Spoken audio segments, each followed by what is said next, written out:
Hello and welcome to some more Star Citizen CitizenCon panel summaries. We've got Fix It, Fly It, the engineering presentation that they did now. So I want to talk about this. The resource management system that Cloud Imperium are building for Star Citizen allows for a ton of gameplay. It powers a huge amount of the game. The engineering role is part of this gameplay and is just allowed by it. The resource network replaces the old pipe system used by all ships, vehicles, and most structures and stations. Players are going to use this sort of circuitry for puzzles, missions, engineering, and damage control on ships.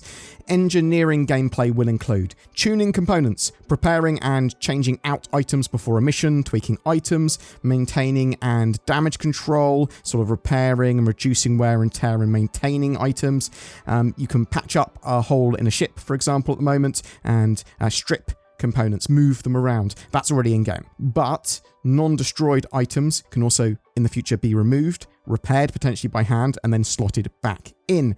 Managing is also a role of the engineer or an engineer, and this is going to be controlling energy distribution, commanding, planning, lots of other things you can do with the engineering UI, and they showed a prototype of this. So this shows all of the systems and components that are connected and relays between them. Using the ship's engineering station gives you a ton of useful info about a ship's systems and the maintenance, as well as a load of control over those systems. You get to see item states, health, you can turn them on and off, you can get a ton of information about each individual component. Relays are here as well, so they connect between components at lots of junctures. They have fuses which can be replaced, but also act as a warning to show when they're needing maintenance. When a relay goes down, anything connected to that that's not connected to another system or another area that's receiving power will go offline. So if it's not part of the circuit anymore because the relay's gone down, then the systems that are connected to that relay will go down. Door states are also tracked, so you can open and close doors, or use this to work out where enemies are potentially. You could also use this to make a safe path or vent a fire, or go, I want you to go and repair this, and just open all the doors towards an area, and someone will go, I know what I'm doing, because all the doors are opening in front of me. You can also use this to open ramps and outer doors and assumedly elevators. Replacing fuses will get relays working again. Atmospheric composition and temperature, all this sort of jazz is also shown on the UI. You can get details on things like life support, even vent atmosphere in a room, which will suffocate people without helmets and oxygen tanks and that sort of stuff, but also put out fires and might deal with horrible hostiles. Batteries are going to be an important component for a power boost or for reserves and redundancy. So in the future, larger ships will not have enough power to power all their components and weapons, and you're not going to be able to have those all fully powered. You're going to want to manage your systems and make concessions, pulling power from other systems to power appropriately or even overpower certain other systems. Batteries will allow you to have a bit of a boost to this, and you're going to be able to recharge them, but they won't last forever. But you're going to have problems where power plants go down and you need them either repaired, or you need to use a battery in the sort of short term. You need to think about these sort of things.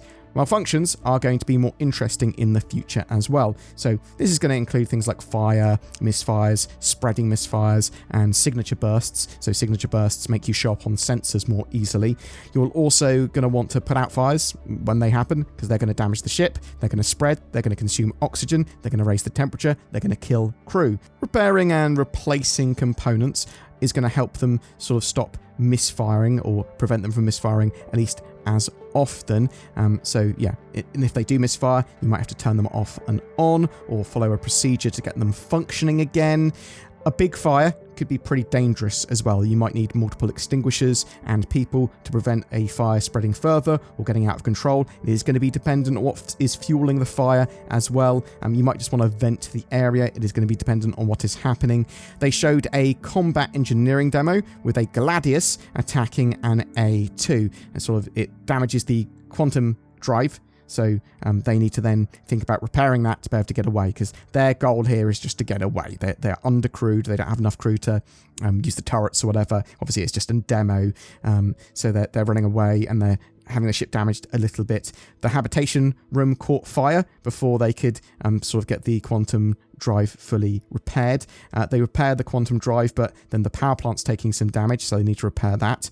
It breaks, and they then have to use batteries to sort of get the power back and their systems back online, and then the battery starts to get attacked, and the second power plant was taking damage as well. So they're in a state where they can now potentially jump away, although lots of their systems need repair, but they realize they can't jump away because one of the relays is down, and that's broken the connector to the quantum drive. It all goes wrong, they can't repair the systems fast enough to get away, and they lose their other power plant and basically die. In the future, we know that we are going to have subsystem targeting, and that's obviously incredibly important, but this mixed with the Maelstrom breakability system, so obviously ships are going to be able to break, and hulls are going to be able to sort of see structural collapse and that sort of stuff as well. So this ties into that. Subcomponents can be individually damaged, and hulls can be catastrophically damaged. It's a really cool system together, and the future of this allows for very interesting systemic gameplay, starting fires that sort of spread out of control. You might sabotage a system or destroy critical systems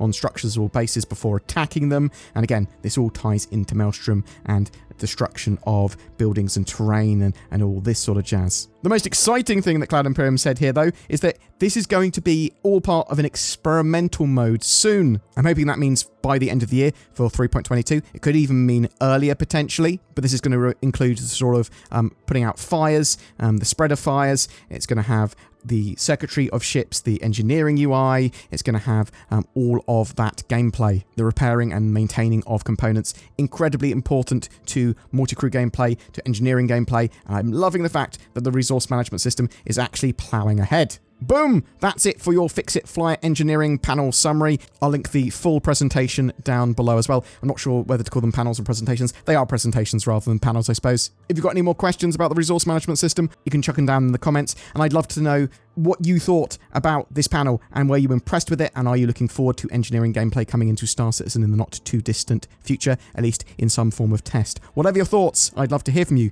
in the comments below. Do you like using your eye holes for extra immersion in Star Citizen and help aim and do some cool stuff? Well, you can with Tobii Eye Tracker 5, which is on sale at the moment. This gives you native high-precision head and eye tracking in Star Citizen. Very cool for general immersion, for combat both in ship or on foot. They are absolutely fantastic pieces of kit, and both Zin and I have one. Use the links below to grab one for 15% off or to find out more. What the hell are you? It's nordvpn.com/BoredGamer, enabling you to minimize your presence on the internet, almost like a cloaking device. It also allows you to hunt out the best TV and movies and shopping deals by changing your region. It prevents big internet from gathering and using your personal data. There's even a data breach scanner and meshnet for your own remote private network included. When Zin asked, what's the Predator movie got to do with NordVPN or CitizenCon or Star Citizen, I said, what's any of our NordVPN ads got to do with anything? Grab yourself NordVPN in the links below for a seamless, secure internet experience. Every month we have a Star Citizen ship giveaway. For October 2023, we are giving away a Constellation Phoenix. This luxury multi-crew ship can be used as a mission runner, an explorer, a base of operations, and more.